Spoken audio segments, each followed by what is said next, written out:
నేపాల్లో బీభత్సం సృష్టించిన ఫ్లాష్ ఫ్లడ్స్ కు అసలు కారణం ఏంటి? ఇప్పుడు దానికి సంబంధించిన సంచలన దృశ్యాలు వెలుగులోకి వచ్చాయి. భారీ హిమ నదిలో కొంత భాగం ఒక్కసారిగా కూలిపోతున్న దృశ్యాలు కెమెరాకు చిక్కాయి. చైనా ఫోటోగ్రాఫర్ తీసిన ఈ వీడియో సోషల్ మీడియాలో వైరల్ గా మారింది.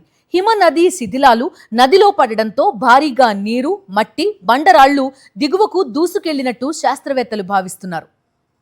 ఆగస్టు 26 ఉదయం సుమారు 10 గంటల 30 నిమిషాల సమయం. నేపాల్ చైనా సరిహద్దులోని లాంగ్టాంగ్ లిరుంగ్ ప్రాంతం. ఒక్కసారిగా భారీ శబ్దం. ఏం జరుగుతుందో అర్థం కాక దానిని సైనిక విన్యాసంగా భావించారు చైనీస్ ఫోటోగ్రాఫర్. కానీ కెమెరా చూపించింది మాత్రం ఊహించని దృశ్యం. పర్వతంపై ఉన్న భారీ హిమనదిలో కొంత భాగం ఒక్కసారిగా విరిగిపడి కిందికి జారిపోయింది. దాని ప్రభావంతో కొండ చర్యలు, మంచు శిథిలాలు భారీగా కదిలాయి.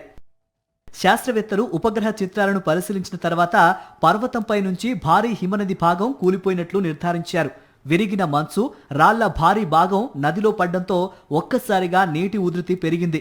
సుమారు 7,000 అడుగుల ఎత్తు నుంచి హిమనది భాగం నదిలోకి దూసుకెళ్లినట్లు సమాచారం.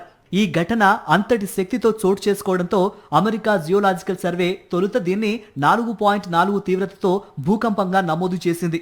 లెండే నది సమీపంలో నేపాల్ టిబెట్ సరిహద్దు ప్రాంతంలో జరిగిన ఐస్ రాక్ అవలాంచ్ భారీ నీటి ఉధృతిని సృష్టించింది. నీటితో పాటు మట్టి, బండరాలు, బోటేకోషి, త్రిశూలి నది వ్యవస్థలోకి ప్రవేశించాయి. మొదట రసువా, దాండింగ్ జిల్లాలపై తీవ్ర ప్రభావం పడింది.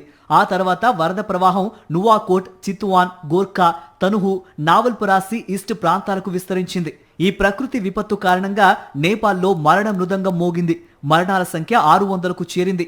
వందలాది మంది ఇంకా గల్లంతయ్యారు. ఇందులో 320 మంది భారతీయులు ఉన్నట్లు విదేశాంగ శాఖ వెల్లడించింది. మరో 100 మంది భారత సంతతి వ్యక్తుల ఆచూకీ కూడా తెలియటం లేదు.